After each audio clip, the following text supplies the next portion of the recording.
Olá, um grande abraço! Programa Esportes Gerais, hoje recebendo em seus estúdios Juninho X17, o craque aí da rede social. E Juninho é nome de craque, viu?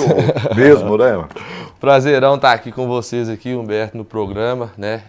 Parabenizar vocês aí por todo o trabalho, por engrandecer tanto a várzea, o futebol amador, com filmagens, transmissões ao vivo, né? É muito importante aí, é um prazer estar aqui para conversar um pouco com vocês. Você se sente melhor entrevistando ou sendo entrevistado?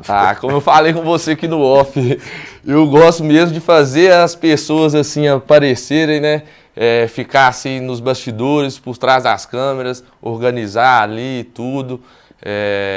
Eu fico meio que desconfortável assim, né? Vamos se dizer. Eu não acostumei ainda a ficar aparecendo assim nas câmeras, principalmente sendo entrevistado assim, tudo eu prefiro entrevistar. Muito bem. Ô, Juninho, você é filho de um amigo, né, de muita gente que está nos assistindo, porque é boleiro, é meu amigo, o Curvelinho. E o Curvelinho, ele teve uma passagem, não é de Curvelo, né, o seu pai, ele teve uma passagem sim pela cidade de Curvelo, mas veio muito cedo para Sete Lagoas e para jogar bola, né? Isso mesmo. Meu pai nasceu lá em Presidente Juscelino, né, ali perto de Curvelo, na usina do Paraúna. Depois foi para Curvelo, passou uma parte da infância lá e creio que com uns 13, 14 anos assim, o Democrata foi fazer um amistoso lá e gostaram dele, trouxeram ele para cá, morou lá debaixo lá do José Eduardo de Paiva, né? O antigo estádio aí do Democrata. E depois a família veio toda para cá e ficou por aqui mesmo. E ganhou o apelido de Curvelinho, né? Ganhou o apelido de Curvelinho aí, né? No futebol, no amador. É difícil marcar o seu pai até hoje, né? Porque ele continua jogando, né? Eu já tive o privilégio de jogar ao lado do Curvelinho e contra o Curvelinho. Então jogar contra ele é complicado, é difícil. O pessoal fala, né, que se eu puxasse pelo menos a unha do pé dele, eu estaria aí jogando bem e poderia ser até um profissional. Mas é Deus, né? Deus coloca as coisas no caminho da gente aí. Sou grato por tudo que meu pai me ensinou até hoje. E muito do que eu faço hoje eu devo a ele, né, velho? Porque eu nasci no futebol amador, desde novinho acompanhando ele nos campos, né? Então, muita gente que eu conheço hoje, através do futebol amador, de início assim, foi conhecimento do meu pai, conhecimento das beiradas de campo aí, que desde novinho sempre indo assistir jogos. Na maioria das vezes não conseguia tanto ver o jogo, porque sempre estava ali chutando uma latinha, uma garrafa, brincando assim na quadra ao lado assim com a rapaziada, né? Mas a vida inteira aí na várzea, como eu digo, né? Eu nasci e cresci na várzea e hoje em dia vivo aí da várzea e com a várzea. A maioria, né, os jovens, os adolescentes, sonham em ser um jogador profissional. Eu acho que com você não foi diferente, ainda mais, né, acompanhando o seu pai aí, o seu pai que jogou no Democrata Jacaré. Você também, né, chegou a sonhar com essa possibilidade, não, Juninho? Como toda criança, todo jovem aí, né, 99% dos brasileiros sempre sonhou em ser jogador de futebol, comigo não foi diferente. Até cheguei a jogar em escolinhas, disputar campeonato fora da cidade, né? A primeira escolinha que eu joguei foi no América, de Sete Lagoas. Desde já mandar um abraço aí pro Serginho, que foi meu primeiro treinador, né? Juntamente ali com o Totti, Luciano, todo mundo ali da equipe do Democrata. Depois joguei falei errado, era da América, meu Deus. Pode ir de novo? Não. Vai lá. Pode ir. Como toda criança, todo jovem aí, né, brasileiro, 99% dos brasileiros sonham em ser jogador de futebol. Comigo não foi diferente, né? Comecei nas escolinhas lá do América. Primeiro treinador que eu tive na vida foi o Serginho. E no primeiro treino meu mesmo, ele já me subiu para uma categoria acima.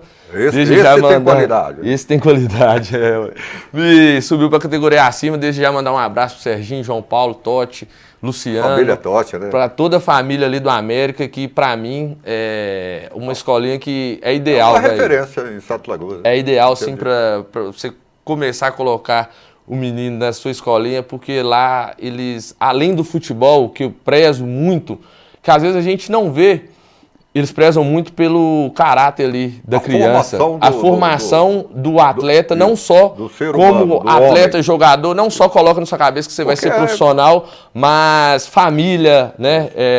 Disciplina, saber respeitar. Não aceitava palavras, sem palavras. E joguei também no Democrata, joguei algum campeonato aí no Bela Vista também e tudo. Cheguei a viajar para fora com o Democrata, mas nunca tive aquele, tipo assim... aplicação, aquela vocação mesmo. Aquela vocação mesmo de dedicar, igual muitos jovens aí dedicam e chegam, alguns não chegam, né? Pelas incógnitas aí, né, que tem do futebol, mas teve para você vencer, para conseguir, né, alcançar esse sonho, é muita luta, é muito trabalho. Muita luta, é muito difícil. Você tem que colocar uma dedicação enorme, né? Enorme. Teve só uma vez assim mesmo que eu falei assim, não, velho, será que vai chegar a minha oportunidade?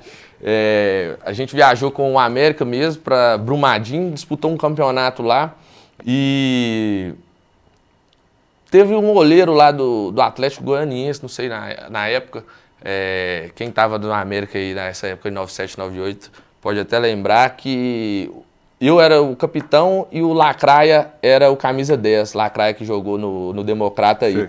Velho, o que aquele menino jogava era brincadeira, o Lacraia, velho. O cara de brava, dava caneta, ria da cara dos outros. E eu só descendo a mutamba, porque não tinha qualidade, era roubar a bola e entregar. Mas tinha muita raça, muita vontade jogando. E não lembro qual que era o treinador nosso do América, falou que o rapaz do Atlético Goianiense tinha pedido os dados meu e os dados do Lacraia, a gente passou para eles, tanto que até o Leozinho, eu acho, que jogava na categoria abaixo, na pré-eleição da categoria abaixo, tipo, a gente era juvenil, pessoal infantil, e eles usaram até isso, né, como motivação para os meninos. Olha, para você ver, o Juninho, o Lacraia, o pessoal já veio procurar saber deles, com a intenção de até mesmo levar eles, que não sei o que e tal. E a gente jogou, até no último jogo que a gente foi eliminado, acho que foi a semifinal, teve uma situação que até engraçada, né? Porque acabou o jogo, a gente na oração assim, o cara saiu da equipe dele lá, vim pra cumprimentar e entrou no meio da roda do nosso time na oração e falou assim, velho... Atrapalhou até a reza, né? Ô, velho, esse cara aqui, o seu time é bom demais, mas esse cara aqui é muito diferente, esse cara aqui vai ser profissional. Comigo, eu falei assim, velho, tanta gente aqui. E ali a gente voltou para Sete Lagoas, treinou uma semana, nada telefone tocar, 2, nada telefone tocar, 3, nada, 1 mês, nada. Eu falei, vou trabalhar. Aí acabou o encanto assim do futebol profissional e tudo, e nunca mais eu quis me dedicar a isso, não. Realmente é difícil, é complicado, né? Agora, X1, o Juninho, é uma modalidade esportiva, né? Sim, claro. E me fale um pouco, né, desse início, porque certamente foi você praticando o X1, né, com seus amigos, com seus colegas. Me fale da história, né, de como tudo começou aí, a X1-7, que hoje faz esse grande sucesso. O que acontece? Na verdade, eu mesmo não comecei jogando, né? Vou pegar um gancho um pouco atrás assim da X1-7. Como eu disse, eu sempre gostei de futebol amador, sempre tive relacionado a futebol e sempre gostei um pouco assim de mídia, dessas coisas de mídia. Então você já tinha essa vocação também? Já tinha essa vocação. Eu tive um time na cidade que chamava Bem Bolado Futebol Clube. Em 5 anos eu vendi 1.500 camisas e o time nunca disputou uma Copa Eldorado. A gente chegou a entrar numa Copa João da Cunha, acho que saiu pro Corinthians, alguma coisa assim, nas quartas de finais, mas eu sempre gostei de estar ali no meio do futebol, entendeu? E eu sempre gostei das coisas muito organizadas. Eu comecei a montar o time com meus amigos, no entanto eu jogava, só que como ficava avacalhado aquilo de jogar e tomar conta, eu falei assim, eu vou abdicar de jogar, porque eu não aguento ver um trem ali desorganizado. Aí eu já comecei a ir pra fora. Organizar, pro lado de fora. E eu vejo, velho, que como a gente falou aqui, todo mundo quer ser um jogador de futebol um dia. E eu fazia, na minha cabeça, eu falava assim, velho, ninguém nunca me fez sentir ser um jogador. eu posso fazer as pessoas sentir um mínimo de 15, 20, 30, 40 segundos ali de ser um jogador profissional, que era o quê? Eu pegava meu telefone no time do Bem Bolado mesmo, fazia live dos jogos, filmava os gols, entrevistava, o cara fazia 3 gols ali, eu fazia um videozinho ele pedindo música. Então, eu fazia ali o que eu queria que fosse feito para mim. E de uma forma bem natural, tranquila, extrovertida, do meu jeito. E o time Bem Bolado, nesses 5 anos, a gente ganhou só um título. E mesmo assim, ganhando um título, a gente tinha 1.500 camisas vendidas. Porque as pessoas gostavam da camisa, porque as pessoas gostavam da ideologia da gente, gostavam de resenha, de farra, de mídia. E muito em função dessa mídia, dessa divulgação. Dessa mídia. É por isso que eu até falo hoje em dia que muito do futebol, as pessoas estão olhando para um outro lado, só ali para o lado do dinheiro. E se o futebol hoje em dia, principalmente com a mídia que está tendo, com a ascensão que está tendo a Várzea, se as pessoas olharem um pouco para o outro lado, de fazer uma mídia bacana, de trazer visibilidade para os jogadores, para os patrocinadores, de fazer algo ali mais sem tanto o recurso, tanto financeiro, de na mão, as pessoas conseguem. Exato. Principalmente chegar no ápice. Desses apoiadores, né? Sim. Porque se não fosse esses apoiadores, a situação fica bastante complicada, né? Mas com essa visibilidade, acaba incentivando outros, né? E aí as competições vão só se fortalecendo. Né? É claro, porque quantos anos você viu aí uma pessoa, até hoje em dia mesmo acontece, né? Eu tenho um time, eu vou ali e te peço um patrocínio. Não me dá um patrocínio aqui da TV Gerais. Você vai me dar um patrocínio, eu vou pôr na camisa, acabou o jogo. Ninguém tá com a camisa mais, ninguém vê ali, acabou. E aí? A distância, às vezes, não dá nem para identificar. Não dá para ver o patrocínio, o time não tem a camisa de passeio, o time só tem a camisa de jogo, eu patrocinei, seu dinheiro veio para cá, eu pus ali. Isso. Mas não é que o cara do time ele tá completamente errado, porque ele precisa do dinheiro para fazer o uniforme. Só que hoje em dia... Aquele evento é que precisa também da mídia. Da mídia, da visibilidade, tanto o evento, tanto até mesmo quando eu tenho uma proximidade com o dono de time, eu sempre falo isso, velho, investe na sua rede social, coloca o patrocinador ali, patrocínio fechado, alguma coisa assim, pro cara não dar só o dinheiro e ver ali na camisa quando for assistir seu time jogar. Eu já tentei também colocar na cabeça de alguns que é melhor você fazer a coisa casada. Sim. Né, com esses veículos, com quem faz esse tipo de trabalho, porque você vai dar visibilidade à competição e a quem apoia, aqueles apoiadores. Então, é interessante. Peraí, vai promover um evento? Bom, nós vamos ter que fazer a divulgação disso. Quem pode fazer isso? Quem é que faz com qualidade? É o Juninho, do X1, 7, é a TV Gerais, que está aí sempre apoiando, incentivando, está ali cobrindo os eventos. Vamos trazer esse pessoal, vamos jogar junto. Sim. Não, às vezes a gente toma conhecimento do evento no dia que está começando, no dia de estreia. Só quando está fazendo ali. Falta comunicação lá, né, por parte de quem faz, né? Então eu sempre gostei disso, sempre gostei de mídia.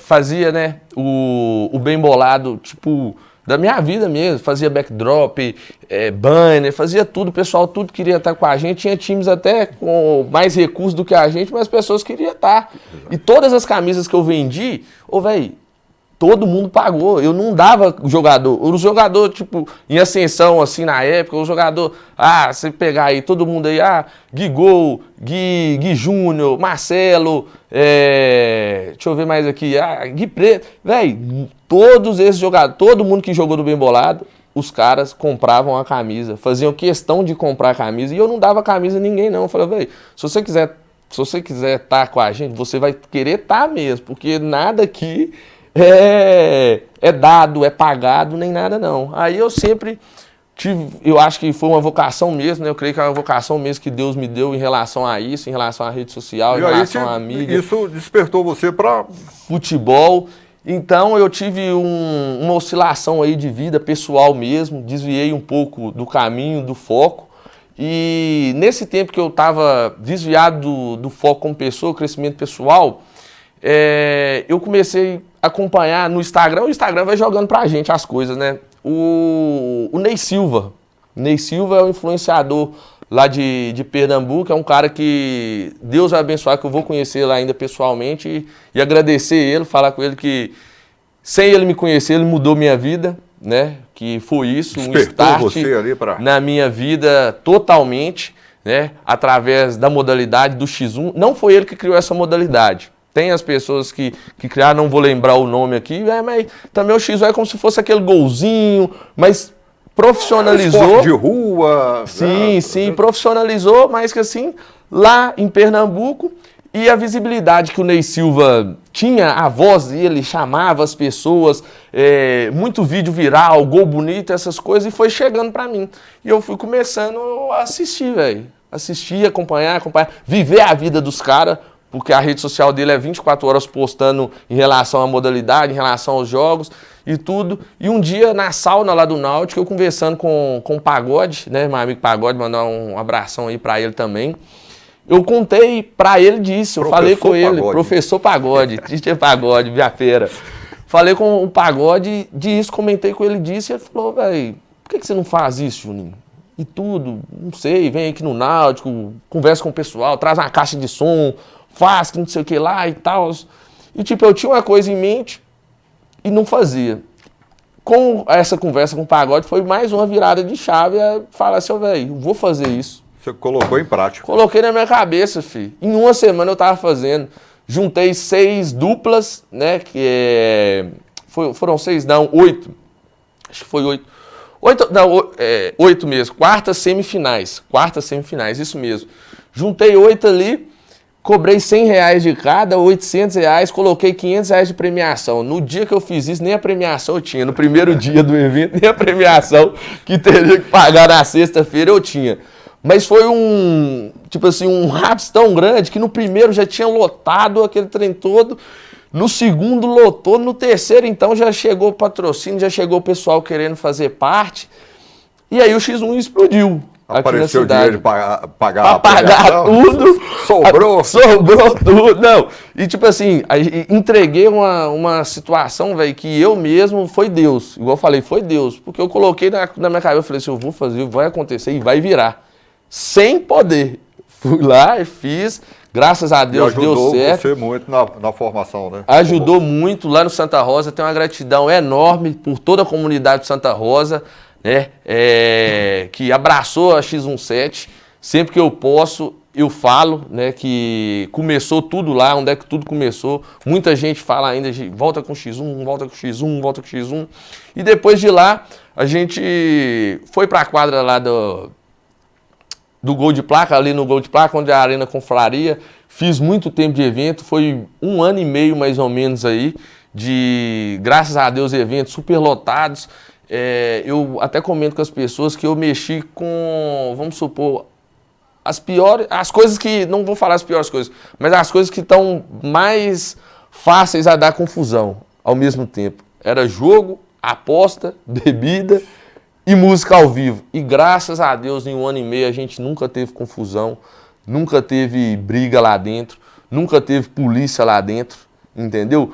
Isso no começo mesmo da X17 foi uma coisa que eu bati muito em relação a alguns órgãos, até mesmo órgãos tipo de rede de comunicação mesmo, que eu falava, velho, tem 1 ano e meio que eu tô fazendo a parada aqui, você nunca viu ou a prefeitura, ou o vereador, alguém falar assim, tipo assim, velho, olha que top. Olha o que está acontecendo. Foi a maior organização de X1 em Minas Gerais.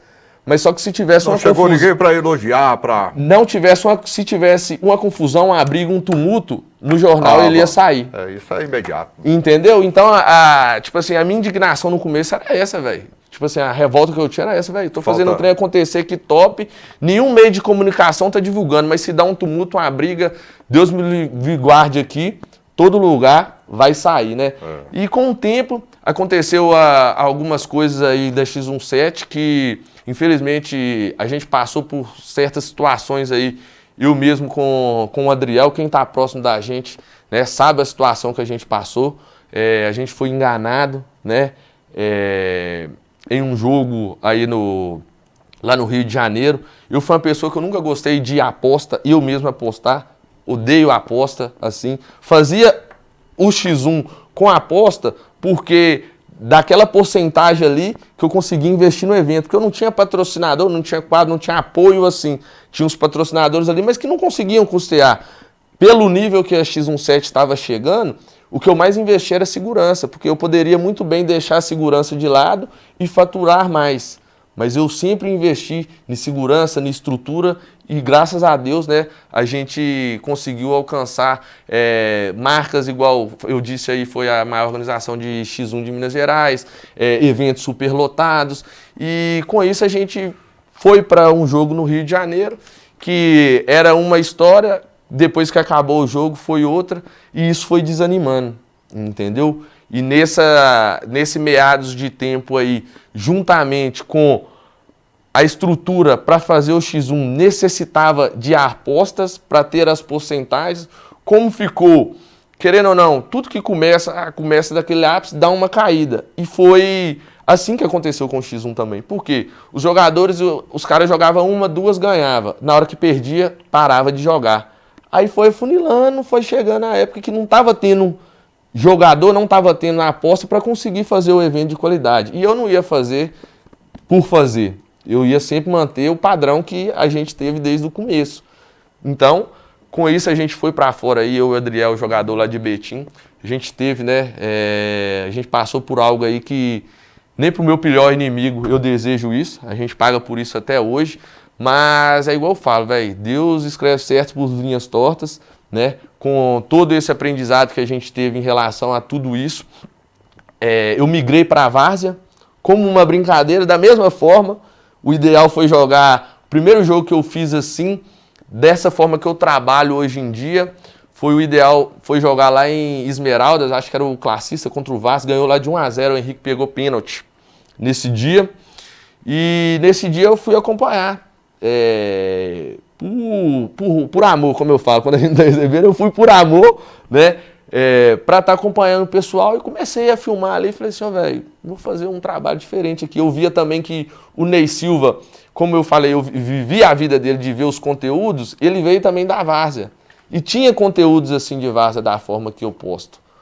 Falei assim, velho, eu vou tentar fazer isso aqui. Fui, fiz o primeiro, deu muito certo, muita visualização nos vídeos, o pessoal gostou demais e foi indo aí. Até hoje, graças a Deus, hoje em dia, né, eu trabalho somente com a várzea e com a página. E hoje você já é uma referência, né?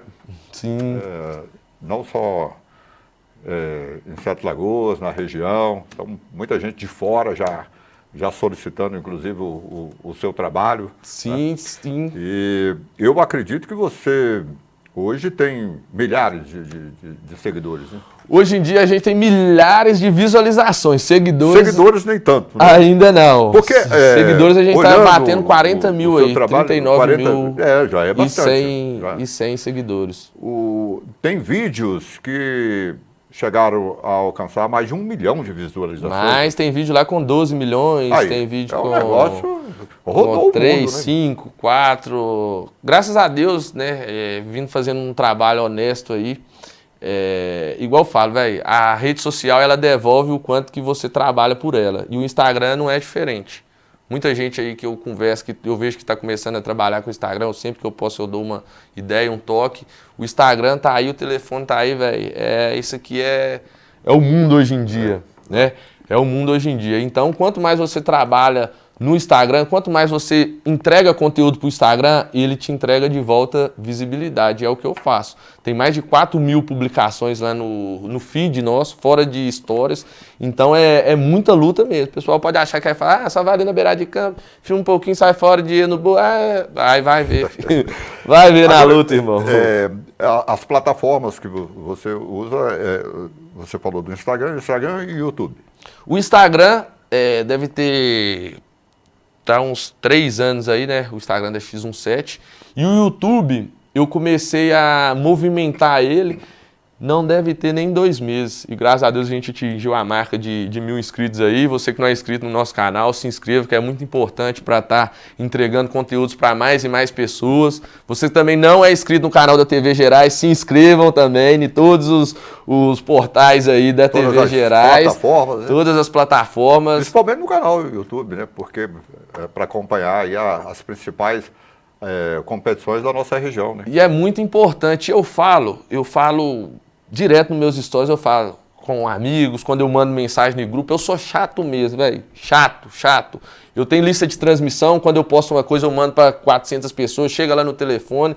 Quem não gosta, me bloqueia, vou entender, tá tudo bem, mas é o meu trabalho, sabe por quê? Eu não vendo nada no Instagram. Ninguém vai conseguir agradar todo mundo, não. Eu não vendo nada, eu não vendo produto nenhum ali no Instagram, certo? Então o jeito da pessoa que acompanha meu trabalho, ela comprar, no caso, meu produto, a minha ideia, ela tirando 2 segundos ali, curtindo um vídeo, ela comentando. Então é isso que eu sempre falo e deixo para as pessoas. Gente, como eu não vendo nada aqui, como você gosta do meu trabalho, apoie curtindo, apoie compartilhando, apoie comentando, que já tá ótimo aí pra gente, já tá de bom tamanho pra gente que tá na rede social. Você que domina muito bem a rede social, como que você vê toda essa evolução, né, e essa concorrência? Porque você chega num campo, são centenas de pessoas ali com o celular na mão, fazendo vídeo, fazendo fotos, às vezes entrevistas, é o parente do jogador, é o pai, é o tio. Como que você encara tudo isso e esses projetos futuros? Hoje em dia, igual fala, eu mesmo eu não tenho concorrência. Eu não trato ninguém como concorrência. Porque para mim tem espaço para todo mundo. Entendeu? Para mim tem espaço para todo mundo estar desenvolvendo o seu trabalho, para mais páginas estar aparecendo.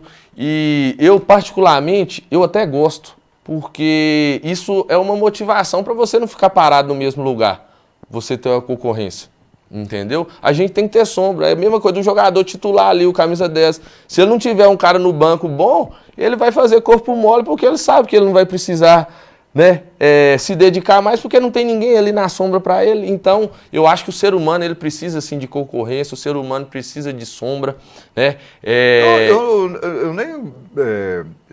Essa concorrência que você está falando, uma concorrência assim, comercial, sim, para entregar sim. tudo que você entrega, não é bem isso. É porque aquele que solicita o seu trabalho, né, uma equipe, um jogador, um pai de um atleta que quer fazer lá o vídeo, hoje muita gente acaba... o próprio parente, um amigo... Entendi. Tomando a frente disso e acaba, de certa forma... Claro, tem espaço de sobra, porque o que tem de demanda é um negócio assim absurdo, né? E o trabalho que você faz tem a questão também da qualidade, né? Então, acaba sendo diferente. Mas não deixa de ter. Hoje, esses aparelhos, né? Cada dia mais sofisticados, né? A tecnologia só vai... Todo dia aparecem novidades. E chegou agora a inteligência artificial, muita gente já dominando isso, então daqui a pouco, meu Deus do céu, essa galera mais jovem aí, tá todo mundo... Tá todo mundo, e eu convido mesmo e falo mesmo, rapaziada, vocês que são novos aí, vocês que gostam mesmo da rede social, de mídia social, isso aqui é o futuro, velho. E principalmente esse nicho que a gente mexe, né? Igual eu falo, eu não trato ninguém como concorrência, como eu disse aí, e as pessoas têm que ver que o futebol, ele não vai parar, velho.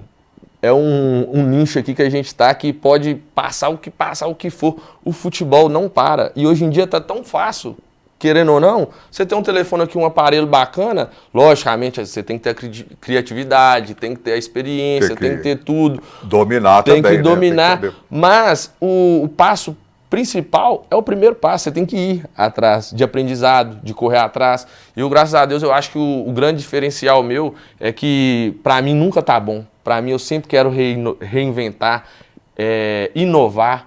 Entendeu? No meu canal lá, muita gente às vezes pode falar assim, nossa, esse perfil aqui é doido, cada hora esse menino posta o trem, porque eu alimento a rede de todas as formas. Eu reajo o vídeo, eu posto um vídeo cornetando, eu posto uma polêmica, eu dou minha opinião, eu posto um lance viral, eu posto uma entrevista, eu resgato, né, foto de jogador antiga, histórias de jogadores que já passaram. Então, o nicho é muito grande.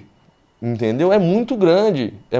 Então, mais uma vez, eu falo com as pessoas, velho, invista na rede social, independente do que for o seu trabalho. Ah, o seu nicho não é esporte, seu nicho não é futebol, seu nicho não é ir filmar campo. Você é um barbeiro, velho, investe na sua rede social, investe no seu telefone, filma, fala, cria conexão com as pessoas, né?